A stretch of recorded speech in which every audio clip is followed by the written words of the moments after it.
Hey everyone, I'm Yasmin, and I want to share a story that sheds light on my incredibly entitled and eccentric mother-in-law, Jessica.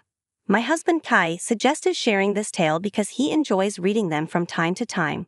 Before you find it odd, let me clarify that he's well aware of his mother's eccentricities, having been her first victim. Kai's upbringing involved Jessica, who divorced his father shortly after his birth. He experienced her craziness firsthand and distanced himself as much as possible. Unfortunately, Jessica's poor taste in men persisted, leading to another abandonment by Kai's father. While Kai's father paid child support initially, he later terminated his rights. I've never met the man and have no desire to. Claiming to have single-handedly raised Kai, Jessica exploited him to extract money from her family for an extended period. When they grew weary of supporting her, she found a job but continued to siphon money from Kai. During his teenage years, Jessica coerced him into working, all the while pocketing his earnings until he turned 18. Recognizing the need to break free, Kai took out student loans and secured a scholarship for college. That's where we crossed paths. Kai shared the harrowing stories of his mother's behavior, and I couldn't help but be furious on his behalf. I questioned how he could still be in contact with her. He explained, "I was raised by a narcissist. She conditioned me to believe that taking care of her is my responsibility." Distressed by Kai's situation, I used my savings to kickstart his therapy. Although initially resistant, Kai eventually embraced the process, gaining confidence and slowly standing up to his manipulative mother. Recognizing the positive changes, I continued supporting him. Unsurprisingly, Jessica never liked me. During our first meeting, she accused me of being a gold digger who poisoned her son against her. I defended myself, highlighting that I used my money to help Kai access therapy. Over the years, Kai and I graduated, got married, and secured good jobs.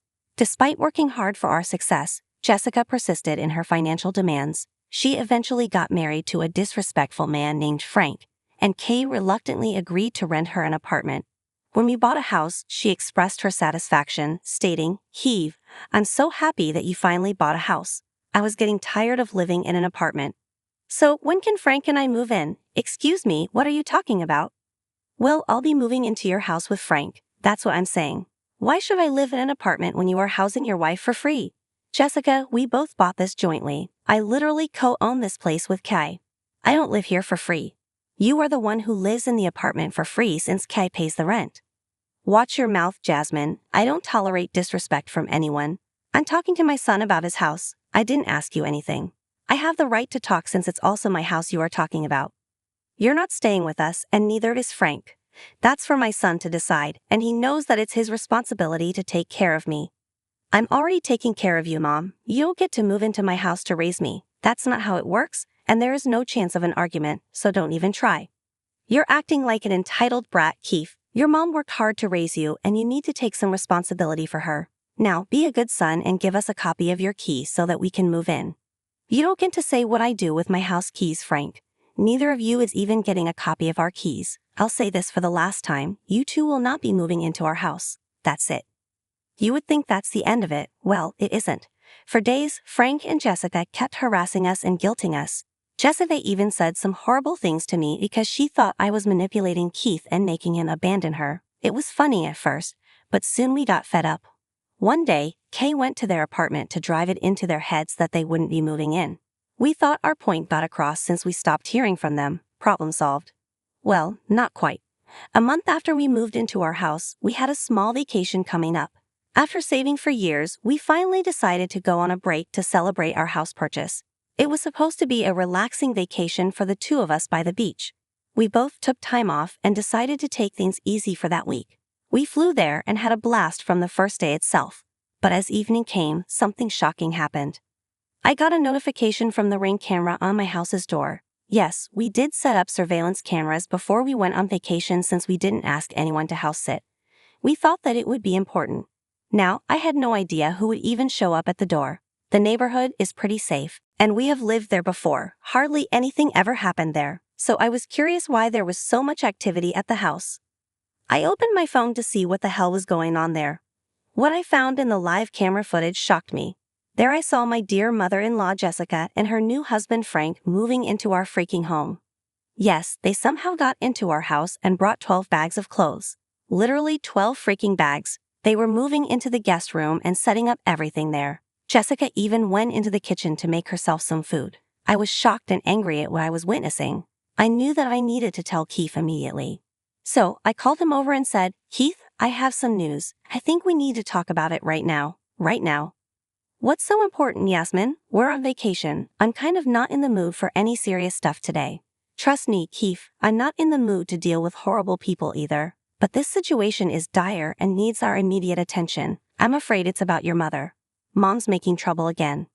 "Oh God, what is it this time? Did she manage to break into our house or something?"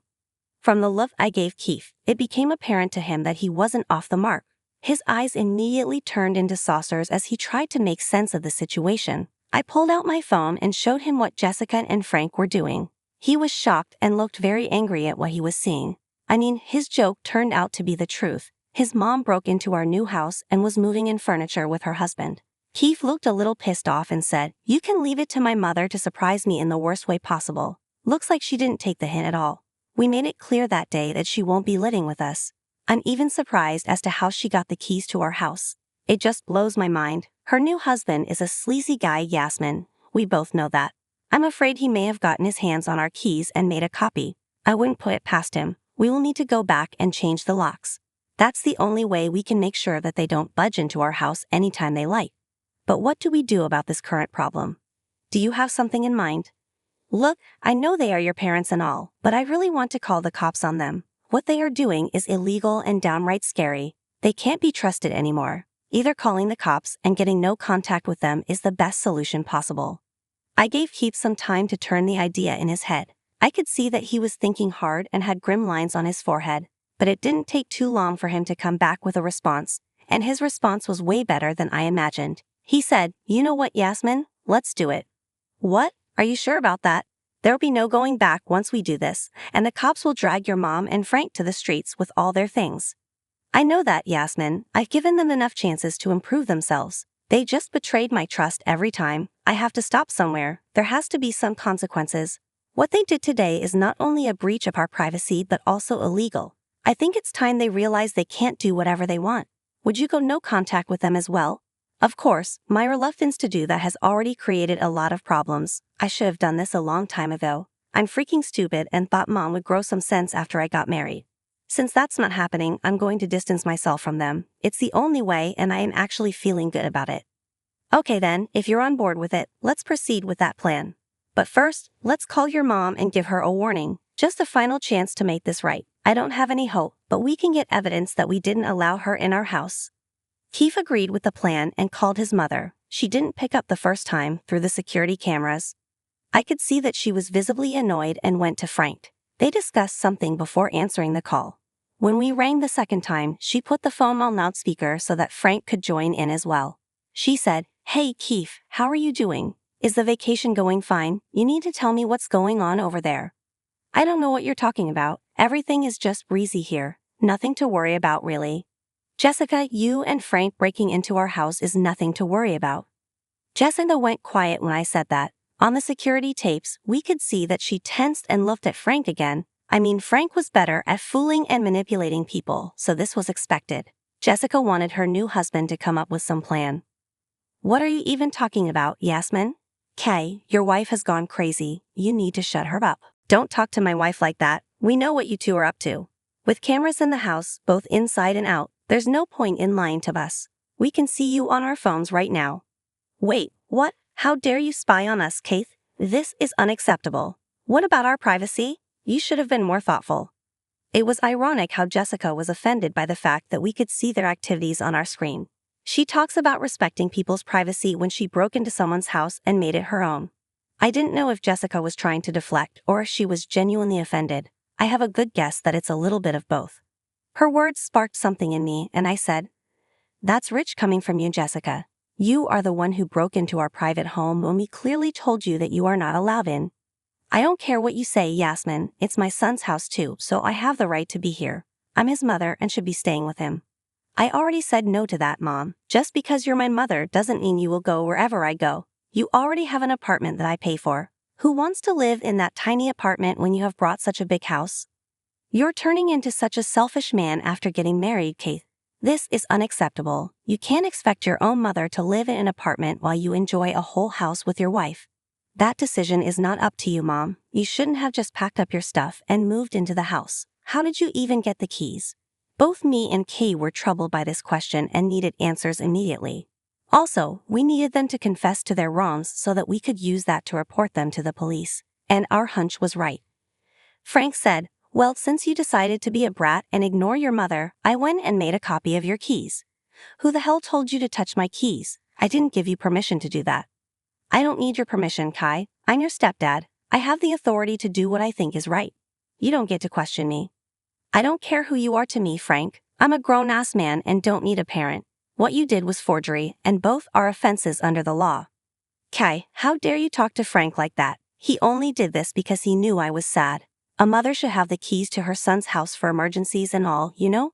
For emergencies and breaking in whenever you want? You're insane, Jessica. You need to get off our property with all your stuff within an hour. If you don't, we will call the cops." That made Jessica and Frank look frightened. They visibly panicked and whispered something amongst themselves. Their panic was clear on their faces, and we could see that through the cameras. In the end, they said, "Don't threaten us, woman. This is not your house. This is my son's house. Only he gets to make those decisions. This house belongs to both Yasmin and me, and we both want you to get out before I'm forced to call the cops." "Trust me, Mom, that will be ugly." "What an ungrateful brat you are, Kate. How can you threaten to kick out your mom?" "She was given a warning and didn't listen. Now both of you will be facing consequences. You have exactly 1 hour to vacate my house before I call the cops. Remember that I have you on surveillance and I will know what you are doing." Frank and Jessica started to yell at us when we hung up. We didn't want to go into an argument with them anymore. Their entitled brains were not meant to participate in conversations or healthy discussions. They didn't care about anything but themselves. We gave them 1 hour while we put all the proof into a folder. Through the cameras, we could see that they were having a discussion but didn't budge. Instead, Jessica started to unpack her bags. That made us both angry as hell. As the hour passed, we called the police with all the evidence we had. Thankfully, they took us seriously and went to our house. We saw the whole fiasco unfold in front of our house. The cops went there and knocked at the door. Jessica and Frank opened the door and immediately faked being confused. After the officers told them everything, they called us and sang a different tune. They said, "Kay, why was there a need to call the cops? We just want to live with our son. Why are you making things so difficult? Tell the cops that this was all a misunderstanding." "I don't want you living with me, Mom. I said that 100 times now. Stop being so freaking entitled. Leave before the cops arrest you and we are forced to press charges." "Kay, don't do this. Please look, we have nowhere to go. You need to let us stay here. Just tell the cops to leave. We will have a calm discussion about this once you come back." "Absolutely not, Mom. You need to back up and go to your apartment. I want my house empty today and right now, Keith. Actually, we can't go back to the apartment. I canceled the lease and sold my furniture. We really have nowhere to go. I thought that she wouldn't mind living with us, so I canceled the lease myself." The audacity of this woman shocked me to the core. She canceled her lease because she thought she could force us to house her. She was freaking insane. He was boiling with rage and ready to scream at her sorry ass. He said, "You went behind my back and canceled your lease? What the freaking hell, Mom? You know what? That's not my problem. I don't care where you go. You need to vacate my house." No, Keith. Please listen to me. I've nowhere to go. Don't kick us out. I'm your mother. Do you want your mother to be homeless? You made yourself homeless, Mom, since you don't want to stay in a rented apartment anymore. I won't give you rent money anymore. I'm freaking done. You can take your new man and figure out something for yourself. Get out of my house and don't try to contact me again. At this point, Jessica was literally crying and begging to make us hear her out. She even cried to me and brought up my dead mother to guilt me. They had the very opposite reaction than what she expected. Me and Key got so mad that we shouted at them and hung up. We immediately blocked the numbers because they crossed all our boundaries in one day and somehow made things worse than ever. The cops stayed back at the house and made sure that Jessica and Frank left. I called a mutual friend to help house it until we came back. She also assured me that she would call a locksmith to change our door lock the next day. She's a friend from college, and we trust her a lot. We knew that she would make sure our house was safe. She lived in an apartment, so it was easy for her to come to the house. Frank and Jessica left and went to God knows where. My guess is they spent the night at the hotel and bought new phone numbers to harass us. It didn't work. No relative took their side either because they knew Jessica well enough, and they didn't want to be in her drama. Also, they told her in no uncertain terms that they wouldn't house or help her out in any way. That made Jessica focus her attention back on us. For the rest of our vacation, we kept our phones switched off. We opened our phones once daily to check for emergencies, and that's it. We also only called our friend to make sure everything was all right. Yes, Jessica and Frank did show up again and tried to get in. They left after the friend threatened to call the cops again. We're thinking of sending a cease and desist letter before they escalate their behavior. Thankfully, they didn't want to know why. When we got back from vacation, we found out that Frank had decided to leave Jessica. Why, you may ask? Because she couldn't house and feed him for free anymore. Jessica was devastated and begged her son to talk to her. She finally realized that she needed her son for money. He didn't soften at all. He stuck to the no-contact decision that is still in place today. The last we know from family is that Jessica rented a trailer and still works at the retail store with no hope of retirement in sight.